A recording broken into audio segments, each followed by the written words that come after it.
Au plus fort de la Seconde Guerre mondiale, un équipage de sous-marins allemands défie les profondeurs et les attaques aériennes pour couler les navires alliés et retourner à bon port. Ils ont surmonté des dégâts dramatiques. Ils ont pu survivre aux interruptions constantes d'arrivée d'air. Je crois qu'au cours de cette mission, ils ont effectué 73 plongées d'urgence. Et il est remarquable qu'ils soient parvenus à rentrer au port. Mais au début de l'année 1944, un nouveau groupe d'intervention allié va prendre les sous-marins nazis pour cible. Le test ultime pour le U-515.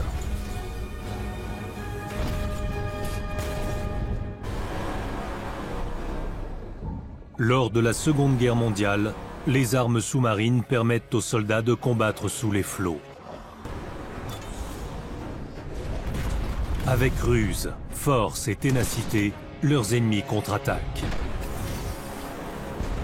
Révolutionnaires, mais parfois primitives, ces batailles acharnées pourront changer le cours de la guerre. Leurs histoires sont légendaires.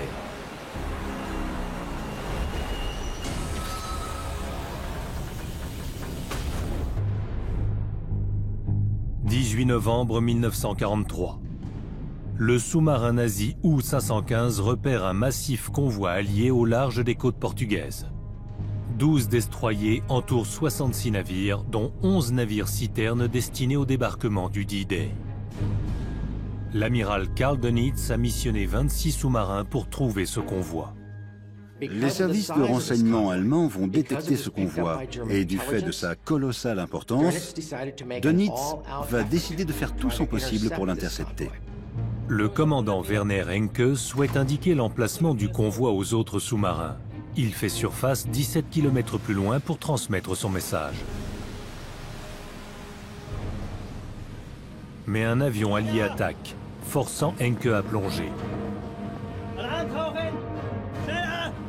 Le navire ne pourra transmettre ses informations capitales. Le U-515 est livré à lui-même. L'avion s'éloigne, mais par son périscope, Henke aperçoit 2 destroyers se détacher du convoi. Il se dirige droit sur lui. C'est la 5e patrouille de Henke, sa première datant de l'année précédente, au cours de laquelle il a abattu 9 navires ennemis. Il gagnera le surnom d'As insubmersible. Ce résultat est d'autant plus impressionnant que les sous-marins allemands tentent de résister à la domination aérienne alliée et ont été contraints de se retirer des principaux couloirs maritimes de l'Atlantique. Henke devient une célébrité redoutée suite à son apparition dans un film de propagande allié diffusé en mars 1943. Werner Henke sera accusé d'avoir assassiné les survivants du paquebot britannique Ceramic. Henke est également très impopulaire en Allemagne. C'est un marginal au sein de la marine allemande, car la réserve, la réflexion et l'autodiscipline y sont valorisés. Werner Henke est à l'opposé de tout cela. Et il arrive parfois à son propre équipage d'éprouver du ressentiment à son égard. En effet, alors que certains rêvent de monter en grade sur d'autres navires, il les contraint à rester à ses côtés. Mais Henke a un allié de choix en la personne de Dönitz. Dönitz apprécie son côté franc-tireur, au point de faire des exceptions pour Henke, car il voit en lui un de ses meilleurs éléments. Henke va devoir affronter 2 navires de guerre ennemis. Ces navires atteignant une vitesse maximale de 20 nœuds, Henke ne peut les distancer. Pour survivre, le U-515 va devoir attaquer. Henke se prépare à lancer l'une des plus récentes armes à sa disposition, la torpille acoustique T5. C'était de la technologie de pointe pour l'époque. Un engin explosif équipé d'un système de localisation acoustique. Feu! Une fois la torpille lancée, un dispositif d'autoguidage dirige l'engin vers la source sonore la plus forte. Dans ce cas, l'hélice d'un navire. Mais la torpille rate sa cible. Les vaisseaux continuent leur charge et se rapprochent du U-515. Le sonar aide à repérer les sous-marins submergés, mais le système est loin d'être parfait. Par chance pour Encke, les navires alliés ne peuvent détecter leurs cibles lorsqu'ils se déplacent rapidement, et à basse vitesse, ils sont confrontés à un autre problème. Lors d'une attaque, vous perdez tout contact sonar au moment du tir de missiles sous-marins. Encke est déterminé à informer le quartier général de sa découverte. Les destroyers ne lançant aucune charge de profondeur, le sous-marin remonte à la surface. Grossière erreur. Le périscope offre la vue au sous-marin, mais de fait, il devient visible et rend l'appareil vulnérable. Ça revient à signaler son positionnement à l'ennemi. Ses cibles en vue, Encke ordonne à ses hommes de tirer une autre torpille. Feu! Le capitaine Robert Bristow ordonne au HMS Chanticleer de charger vers la dernière position connue du périscope, soit à environ 2000 mètres de distance. 10 charges. 10 charges de profondeur sont préparées. 2 sont immédiatement lancées. Quelques secondes plus tard, la torpille d'Encke touche sa cible.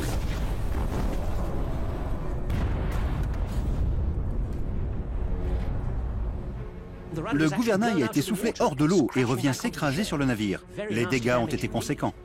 L'explosion tuera plus de 30 membres d'équipage. Mais Encke ignore alors qu'il a fait mouche. Une charge de profondeur explose presque en même temps.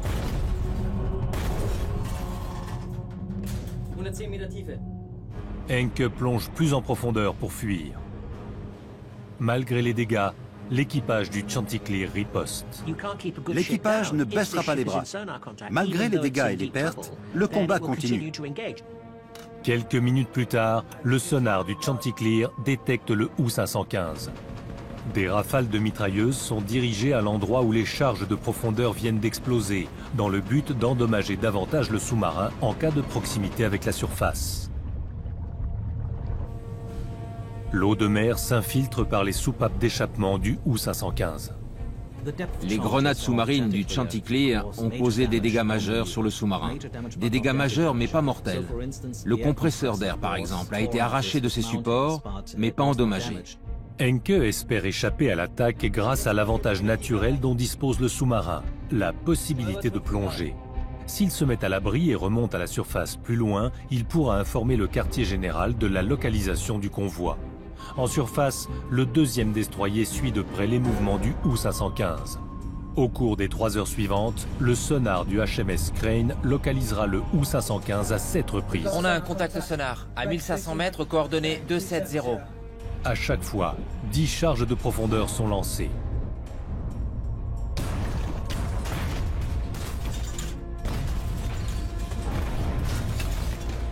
Les hommes de Encke vont désespérément colmater les fuites et procéder à des réparations de fortune.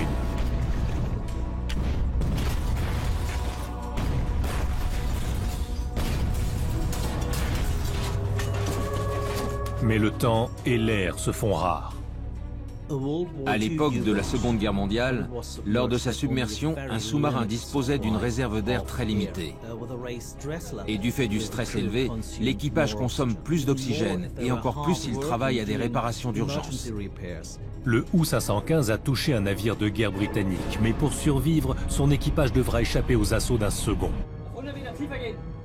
Encke ordonne un changement de cap rapide afin d'éviter toute nouvelle attaque de charge sous-marine.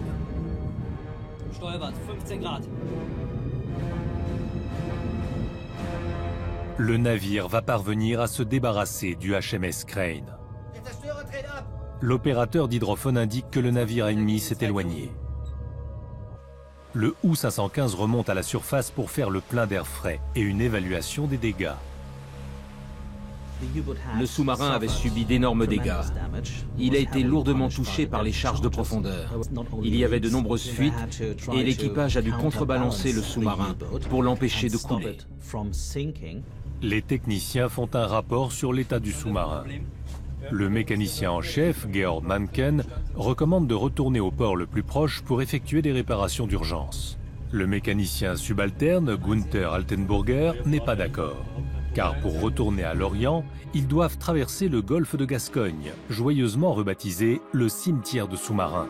Les Alliés patrouillent en permanence dans la région grâce aux avions lancés depuis le Royaume-Uni. Et les dégâts sur le U-515 le rendraient facilement localisable. Il perdait du pétrole, qui est remonté à la surface et a laissé une traînée très semblable à une traînée de sang, menant un chasseur à sa proie blessée. Au vu de l'état du U-515, cette manœuvre est du suicide, selon Altenburger. Encke doit prendre une décision. Novembre 1943. Suite à une féroce confrontation avec des navires de guerre britanniques, le commandant du sous-marin U-515 Werner Encke doit prendre une décision. Son mécanicien principal préconise d'immédiatement rentrer au port au vu des dégâts sur l'appareil. Le mécanicien subalterne, Gunther Altenburger, lui, recommande de réparer les fuites et dommages les plus graves avant de retourner au port. Encke décide de suivre les conseils du mécanicien subalterne.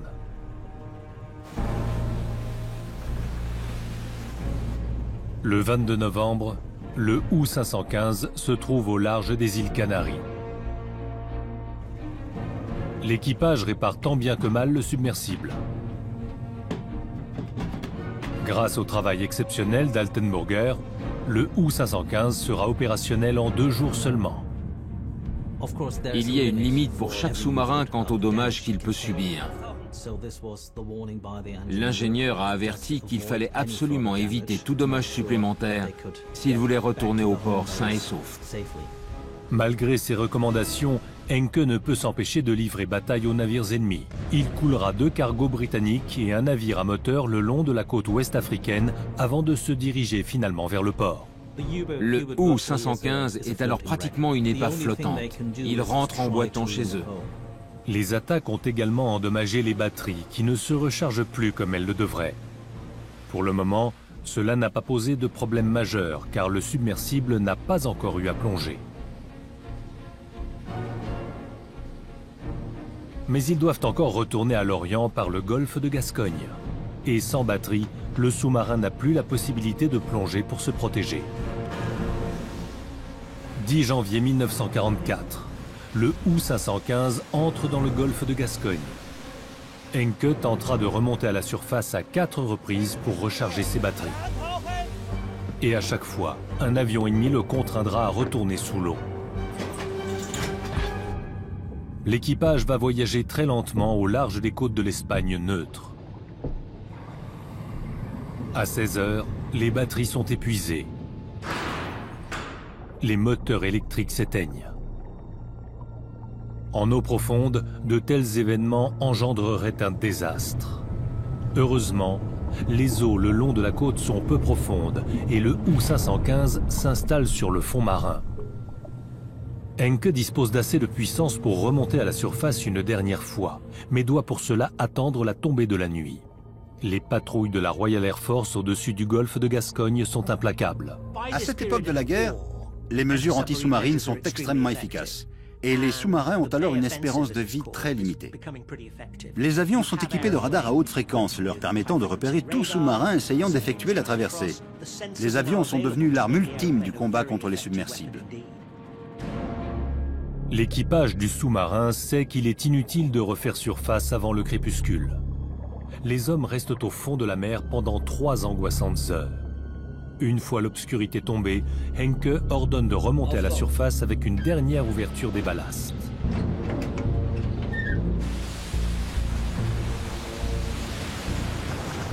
Les moteurs reprennent vie.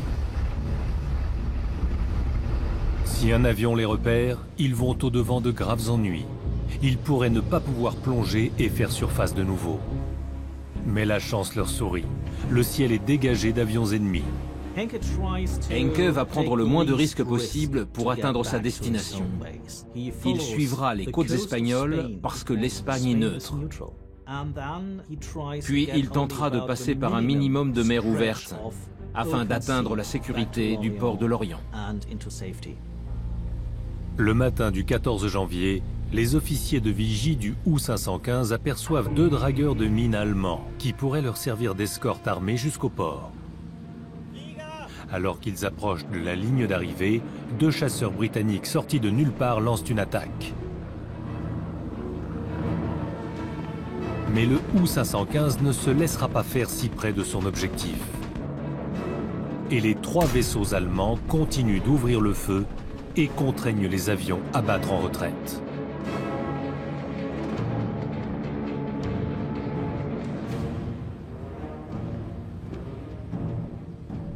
Le U-515 arrive à Lorient à 18 h. La réalisation la plus remarquable de Encke et ses hommes, c'est de ne pas avoir coulé. Il a connu beaucoup plus de succès au cours de ses anciennes patrouilles, mais le simple fait de rentrer vivant au port, à bord d'un sous-marin très endommagé, est un bon révélateur de ses fantastiques aptitudes de commandant, mais aussi de la qualité de son équipage. C'est un véritable miracle qui s'est alors déroulé. Le 30 mars 1944, soit 11 semaines plus tard, c'est un U-515 revitalisé qui quitte le port de Lorient. Le même jour, les Alliés lancent une nouvelle force d'intervention depuis Casablanca, à 1600 km au sud, un groupe de chasse aéronavale anti-sous-marin. Une combinaison de destroyers, de porte-avions et d'avions du jamais vu auparavant. En juin 1943, les chantiers navals alliés vont augmenter la production de destroyers.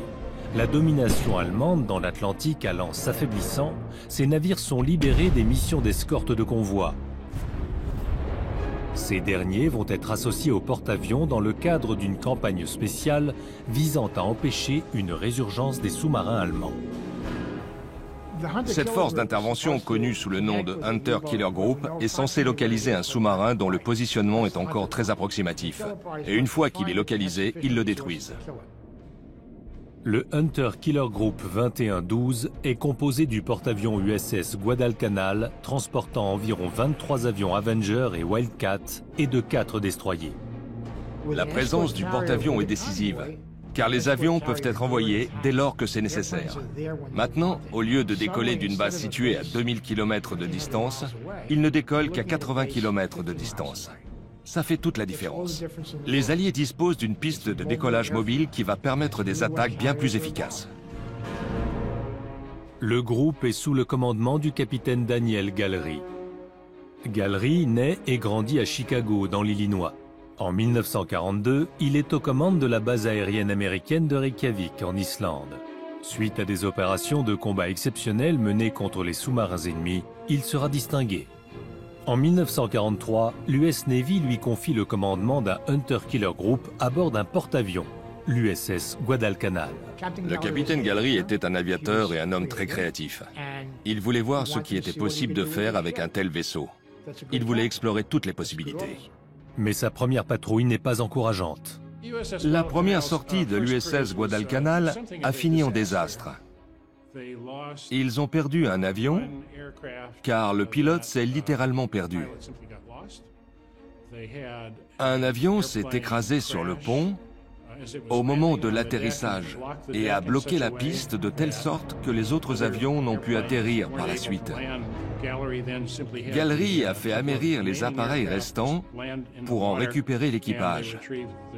Ils ont donc perdu d'autres avions de la sorte. Le navire est parti avec 21 avions à son bord et n'est revenu de mission qu'avec 6 appareils encore opérationnels. Gallery s'attendait à des pertes, mais pas autant. Tout cela a énormément surpris et inquiété l'état-major.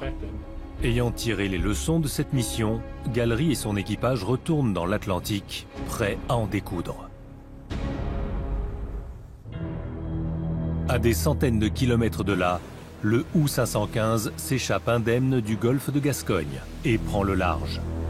L'équipage reçoit l'ordre de retourner sur la côte africaine pour y couler des navires alliés. La mission n'a pas changé. Il s'agit simplement de couler autant de navires alliés que possible. 8 avril 1944. À bord de l'USS Guadalcanal, l'atmosphère est électrique. Les conditions sont réunies pour s'adonner aux expérimentations. Les appontages de nuit n'ont pas encore été tentés sur ces navires. Mais s'il s'avère possible, ils constitueront un avantage de taille pour les Alliés. Gallery veut tenter le coup. Il s'est intéressé aux opérations nocturnes. Le vol de nuit est sans danger. Le seul problème intervient au moment d'atterrir. Le pont est étroit, court et peu éclairé pour éviter de faire repérer le navire au loin, sans oublier que dans l'océan Atlantique, le navire tangue énormément. À 18h, heure de Greenwich, 4 Avengers décollent du pont de l'USS Guadalcanal.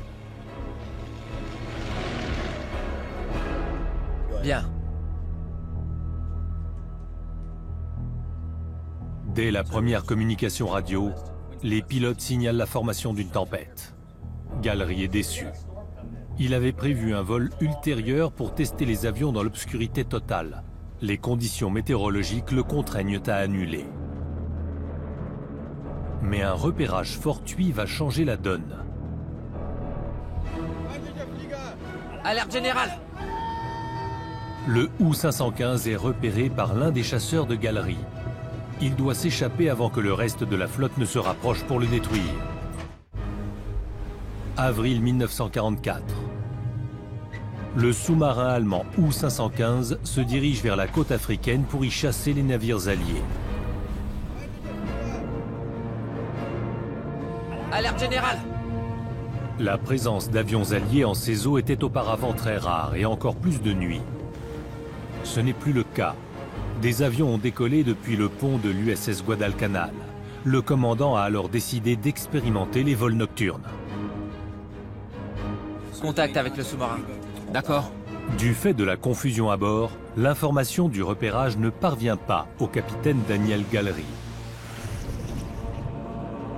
Les avions retournent sur l'USS Guadalcanal. Gallery est en train de débriefer les pilotes et en cours de route, l'un des pilotes dit « Je l'ai presque eu ». Gallery s'étonne parce qu'il n'a pas eu vent de cette information et lui demande qu'est-ce qu'il a presque eu.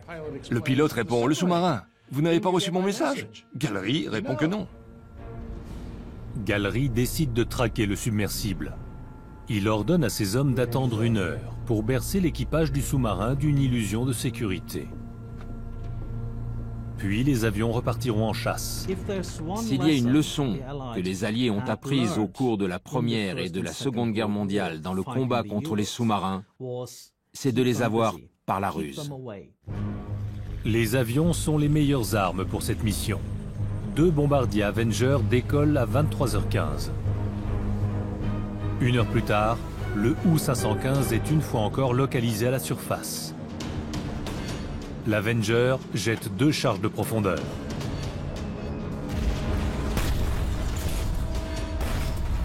Les hommes du U-515 qui se trouvent à la surface ripostent avec leurs fusils de pont. Puis Henke ordonne une plongée immédiate. L'avion le perd de vue.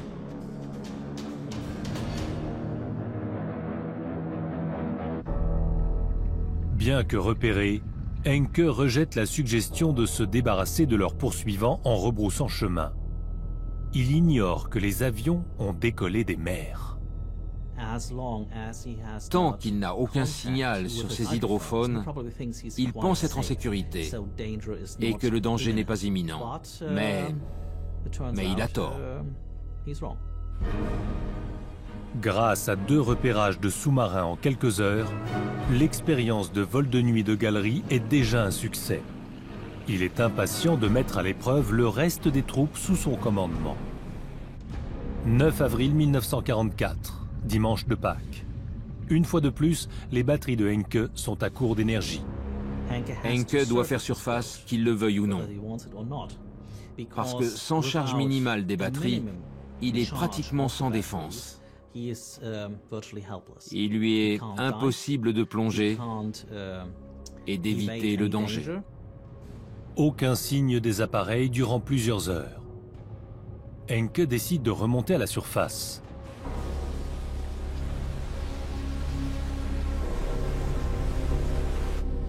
Il positionne autant de guetteurs et d'artilleurs qu'il le peut sur le pont. Le ciel est dégagé, mais seulement pendant 45 minutes. Les guetteurs vont repérer quelque chose au large. Ils identifient des navires de guerre, dont un porte-avions qui se dirige vers eux. Là-haut! Au même moment, un avion surgit du ciel. Les canons du U-515 tirent sur l'ennemi. Le canon de 37 mm se bloque. Heureusement, les canons jumelés de 20 mm fonctionnent toujours. Le pilote de l'Avenger largue des bombes. Mais les tirs de représailles du U-515 le contraignent à s'éloigner. Grâce aux artilleurs, ces bombes n'atteindront pas le U-515. Encke ordonne une plongée immédiate.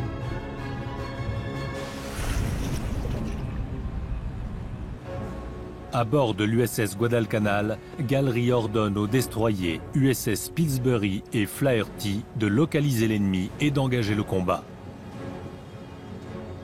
Droit devant. Les destroyers sont équipés d'une nouvelle arme appelée le hérisson. On l'appelait le hérisson parce qu'il ressemblait à un dos de hérisson. Il tirait 24 obus de mortier et faisait un motif circulaire dans l'eau. La nouveauté est que son utilisation permettait de garder le contact sonar avec le sous-marin pendant l'attaque. L'arme n'interférait plus avec le signal de détection, il était donc possible d'attaquer tout en sachant où se trouvait l'ennemi. Encke ordonne une plongée à 200 mètres. Pendant une trentaine de minutes, les hommes attendent des grenades sous-marines. Puis, ils entendent des hélices, signal que les navires se rapprochent. Soutenu par l'USS Flaherty, le Pillsbury lance une nouvelle salve de tirs de mortier. Feu à volonté.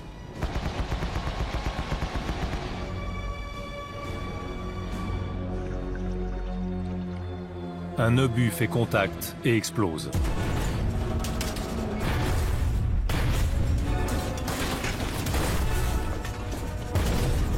Le contact a été moindre, et heureusement, car si l'obus avait directement touché le submersible, la coque sous pression se serait fissurée. Encke a un plan en tête pour tenter de s'échapper. À 180 mètres, le U-515 est proche de la capacité maximale de plongée d'un sous-marin. Il doit cependant plonger plus profondément encore pour éviter les grenades sous-marines, ce qui pourrait pousser l'appareil au-delà de ses limites. 9 avril 1944. Le sous-marin allemand U-515 est encerclé par un Hunter Killer Group, Feu à volonté. dont les destroyers tirent des bombes sous-marines inlassablement. Pour tenter de s'échapper, le capitaine Werner Encke ordonne une plongée plus profonde encore, bien au-delà de la capacité de plongée maximale de l'engin. Aucun commandant de sous-marin ne connaît exactement les limites de son engin. Il y a une marge de sécurité. Et tout ce qui dépasse cette marge de sécurité n'avait jamais été expérimenté à l'époque. Pour l'instant, le submersible semble résister. Encke doit encore trouver un moyen d'échapper au navire. Il lui reste une carte à jouer. Un leurre, appelé le Bold. C'est un petit cylindre rempli de produits chimiques. Il est éjecté à l'extérieur par le biais d'un tube spécial. Et dès que ce produit chimique entre en contact avec l'eau, il commence à faire des bulles. Un peu comme un cachet d'aspirine plongé dans un verre d'eau. Ces bulles de gaz donnent l'impression de la présence du navire. Le composé de calcium et de zinc crée des nuages de bulles sous-marines et simule l'écho d'un submersible. J'ai un contact sonar à 1, 3, 5. On y va. On y va. Le plan fonctionne. Les destroyers tombent dans le piège.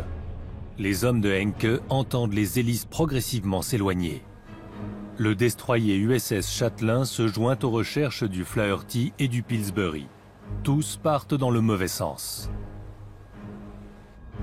Après 2 heures de recherche, le sous-marin a disparu.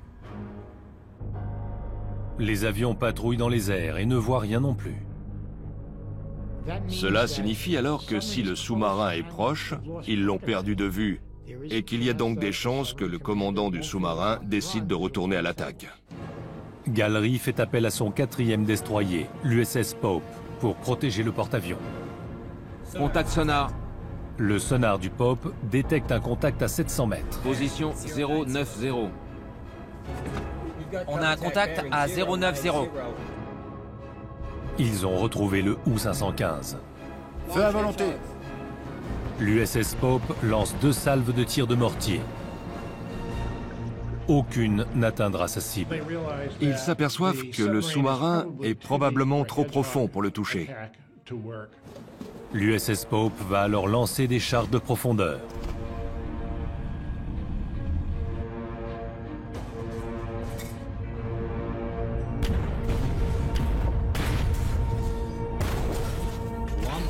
L'une des détonations des grenades sous-marines provoque une fuite dans le sous-marin.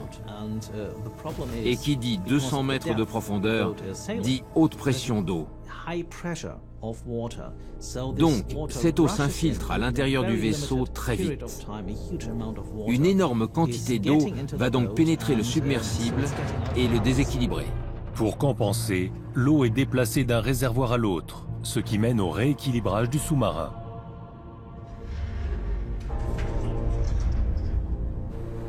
Pendant ce temps, l'USS Pope ralentit à 10 nœuds pour tenter de localiser de nouveau sa proie. L'USS Pope lâche une nouvelle salve de charge de profondeur.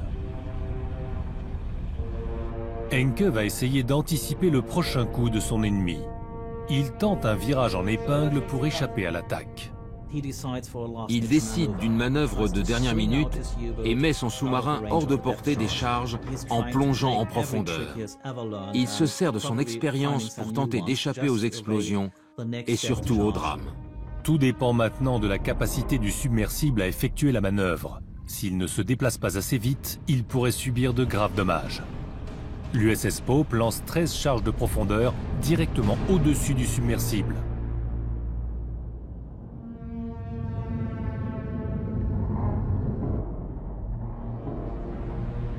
Le U-515 y échappe de peu. En effet, les grenades sous-marines touchent le pont arrière et roulent avant d'exploser.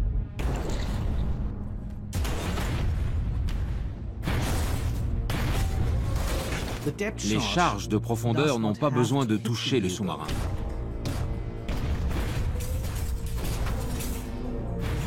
Une explosion à proximité de l'appareil va déchirer l'un des réservoirs de ballast et casser quelques conduits. L'eau, maintenant mélangée au mazout, inonde la salle des torpilles arrière. Le poids de l'eau fait pencher l'arrière du submersible de plus de 20 degrés vers le bas. Altenburger travaille d'arrache-pied pour colmater les fuites pendant que les membres d'équipage se rassemblent à l'avant pour tenter d'équilibrer le sous-marin avec leur propre poids. En surface, le capitaine de l'USS Pope est à l'affût du moindre signe révélateur du naufrage du sous-marin. L'USS Chatelain se joint à l'attaque. Sur le U-515, un Altenburger épuisé a colmaté les fuites les plus critiques. Il prévient Encke que l'appareil ne peut subir de dégâts supplémentaires. Grenade sous-marine. Mais l'USS Pope lance 3 autres salves de charge de profondeur.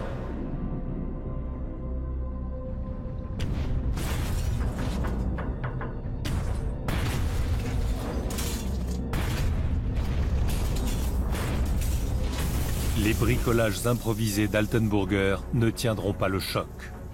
Les fuites reprennent de plus belle et la situation devient de plus en plus critique pour le vaisseau et son équipage. L'équipage sécurise l'écoutille étanche de la salle des moteurs afin d'empêcher l'eau de s'infiltrer plus loin.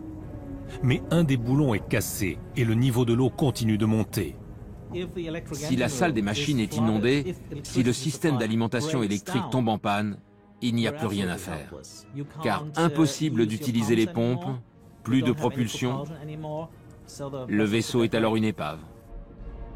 Le U-515 plonge alors que l'eau inonde l'arrière du sous-marin. Encke augmente la vitesse et largue du carburant. Il mène une bataille désespérée contre la gravité pour niveler son appareil et l'empêcher de couler. 9 avril 1944. Le U-515 est gravement touché suite à une attaque de charges explosives. Son commandant, Encke, et son équipage luttent pour rester en vie et vont vider le ballast principal. En remplaçant l'eau dans le réservoir par de l'air, le sous-marin devrait être allégé. Enfin, à une profondeur d'environ 200 mètres, le U-515 retrouve l'équilibre. Mais le sous-marin surcorrige son positionnement. L'eau présente dans la poupe se déplace vers l'avant, ce qui en alourdit la proue. Au lieu de se remettre de niveau, le sous-marin remonte rapidement à la surface par l'arrière.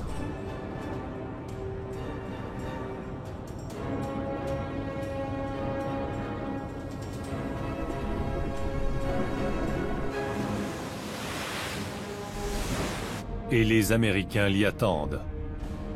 Pendant la remontée du U-515, l'USS Pope va perdre son contact sonar. Mais l'opérateur du sonar de l'USS Chatelain a été en mesure de localiser le sous-marin.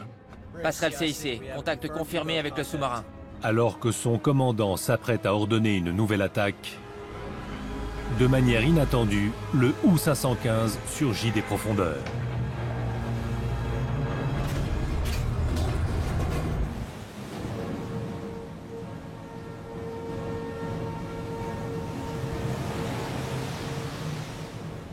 Sous-marin! Sous-marin! Encke ordonne l'abandon du navire. Il grimpe sur le pont. Les destroyers Pope, Flaherty et Chanticleer l'encerclent, pendant que le Pillsbury et le porte-avions USS Guadalcanal s'approchent. Les vaisseaux américains l'encerclent, les avions le survolent. Il était temps de se rendre, d'accepter la défaite. Les navires alliés prennent la reddition de Encke pour une attaque. Les Allemands courent sur le pont du U-515. Gallery et ses hommes pensent alors que les Allemands veulent armer et ouvrir le feu. Ils vont donc ouvrir le feu en premier. Feu! Feu!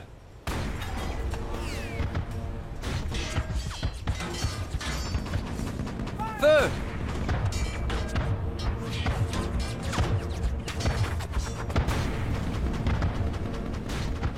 Feu! Un obus frappe la plateforme inférieure et enflamme les bouteilles d'hydrogène qui y sont stockées. Suite aux rafales de mitrailleuses, un énorme incendie va éclater et un nuage de fumée blanche va s'échapper du sous-marin. Les avions vont également cibler le U-515.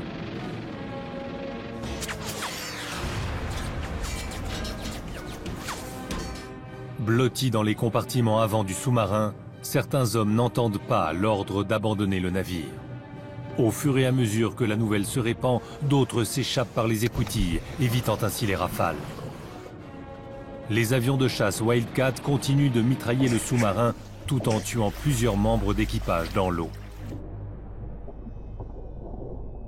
Cessez le feu! Cessez le feu! Cessez le feu!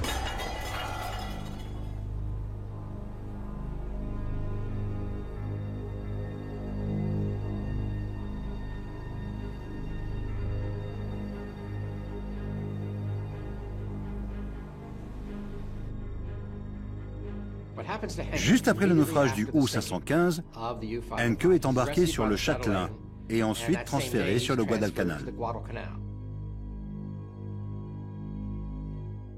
Le Hunter Killer Group de Gallery coulera le sous-marin U-68 le lendemain. Ces sorties nocturnes d'avions depuis les porte-avions sont si réussies que l'US Navy les adoptera à plein temps. Le naufrage du U-515 va donner l'idée à Gallery de capturer un sous-marin sans le détruire. Lors de son intervention suivante, il saisira le U-505 intact. Gallery a compris à quel point c'était important. Il a été assez intelligent pour comprendre à quel point ça pourrait aider les Alliés. Il ne l'a pas capturé en tant que trophée, mais pour en tirer des informations. Et c'est très important pour le dénouement de la guerre sur les mers. L'histoire de Werner Encke se terminera très différemment. À bord du Guadalcanal, il révèle qu'il a déjà été qualifié de criminel de guerre dans une émission diffusée par les Alliés. Le capitaine Gallery en est informé. Il est persuadé qu'Encke répondra à toutes ces questions s'il craint d'être remis aux Britanniques. Gallery profite donc de l'occasion pour présenter à Encke une fausse lettre de fonctionnaire britannique demandant son transfert afin qu'il soit jugé pour crime de guerre. La menace fonctionne. Encke accepte de coopérer et de répondre aux interrogatoires. Gallery indiquera dans ses mémoires qu'il n'aurait jamais confié un homme qu'il avait capturé grâce aux efforts de son unité aux autorités britanniques. Gallery a toujours eu l'intention de le transférer aux États-Unis.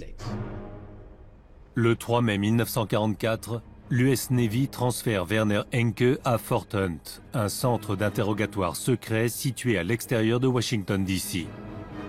Encke s'est engagé à coopérer au cours des interrogatoires.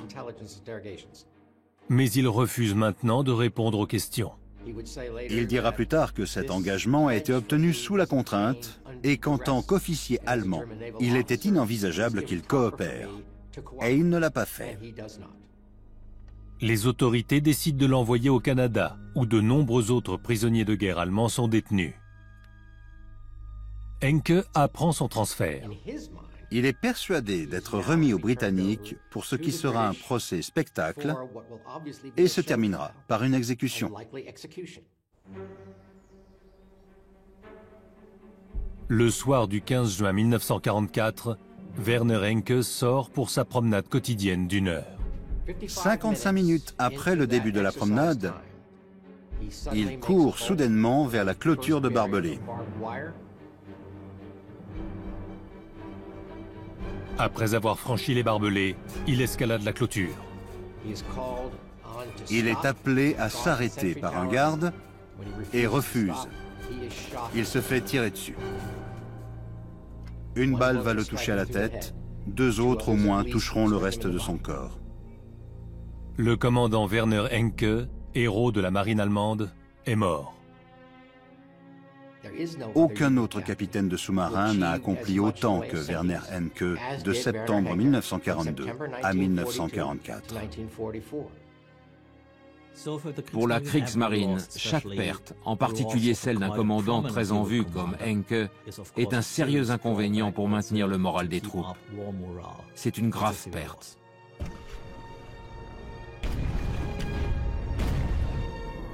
Et le nombre de morts augmentera. Mais comme le naufrage du U-515 l'a montré, les commandants de sous-marins tels que Werner Encke maîtrisaient si bien la tactique que les Alliés ont dû engager des ressources conséquentes afin d'éradiquer la menace submersible allemande.